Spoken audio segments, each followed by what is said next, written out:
सबसे पहले आपको बताएं कि DGFIA अहमद इसाक जहांगीर को ओहदे से हटा दिया गया है। वज़ीर-ए-आज़म शहबाज शरीफ ने DGFIA को ओहदे से हटाने की हिदायत की।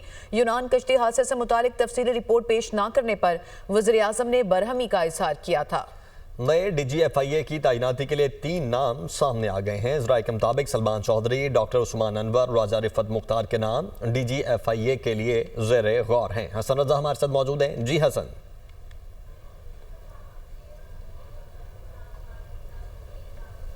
देखें, DGFIA की तैनाती के लिए जो 3 नाम ज़ेरे गौर लाए गए हैं उसमें अगर देखा जाए तो 3 नामों पर जो मुशावरत की जा रही है वफाकी वज़ीर आज़म और दीगर अहम जो अहदेदारों से जो मेरे राब्ते हुए उनका ये कहना है कि जो 3 नाम ज़ेरे गौर लाए जा रहे हैं उसमें सलमान चौधरी, डॉक्टर उस्मान अनवर का ताल्लुक IG पंजाब से है और इनके लिए पहले भी जो है वो कोशिश की गई थी कि इनको किसी आम ओहदे पर तैनात किया जा सके। और इनके साथ साथ तीसरे नंबर पर राजा रिफत मुख्तार जो कि IG मोटरवेज हैं। ये 3 नाम जो है वो ज़ेरे गौर लाए जा रहे हैं जिनको DGFIA के ओहदे पर तैनात किया जा सकता है। इन तीनों अगर अफसरान का जायज़ा लें तो तीनों एक बेहतरीन अफसरान में इनका शुमार होता है। डॉक्टर उस्मान अनवर IG पंजाब के तौर पर इन्होंने क्राइम को कंट्रोल करने में अहम किरदार अदा किया। इसी तरह राजा रिफत मुख्तार जो हैं इन्होंने भी पुलिसिंग के हवाले से बेहतरीन कारकर्दगी दिखाई है और जब से ये मोटरवे के हवाले से इनको ज़िम्मेदारियाँ सौंपी गई वहाँ पर भी इन्होंने बेहतर पॉलिसी लेकर आए ताकि हादसात को कंट्रोल किया जा सके, क्राइम की शरह में जो है वो काबू पाया जा सके।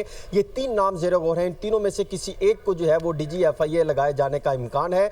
इसके साथ साथ ये भी बताया गया है कि IG सिंध के साथ और दीगर अहम मामलात पर भी मुशावरत जारी है कि वहाँ पर भी कुछ अहम तब्दीलियाँ लाई जा सकती हैं। जबकि FIA में जो तब्दीली की गई है, इसाक जहांगीर साहब को जो ओहदे से हटाया गया है, बताया गया है कि उन पर 3 मामला सामने आ रहे हैं। एक ये कि जो इंसानी स्मगलिंग का केस सामने था उसकी तहकीकाती कमेटी जो बनाई गई थी उन्होंने बर वक्त वज़ीर आज़म को रिपोर्ट पेश नहीं की जिसकी वजह से कई सवालात करे हुए। और दूसरा FIA की कारकर्दगी इंतहाई मायूस कुन थी, वहाँ पर करप्शन के इल्ज़ामात भी सामने आ रहे थे और ख़ास तौर पे जो मुख्तलिफ सूबों के हवाले से उनकी परफॉर्मेंस थी वो बेहतर नहीं थी। साइबर क्राइम के हवाले से जो है FIA की विंग की जो है वो कारकर्दगी बेहतर नहीं थी, जिसको मद्देनज़र रखते हुए ये बड़ा फैसला लिया गया। और इस हुकूमत में आते साथ ये मामला चल रहा था कि FIA में जो DG तैनात है इनको हटाया जा सकता है। इनकी परफॉर्मेंस पर कई सवालात उठ रहे थे। खुद वफाकी कैबिनेट में ये मामला भी ठीक है और अब ये फैसला कर लिया गया है। बहुत शुक्रिया हसन आपका।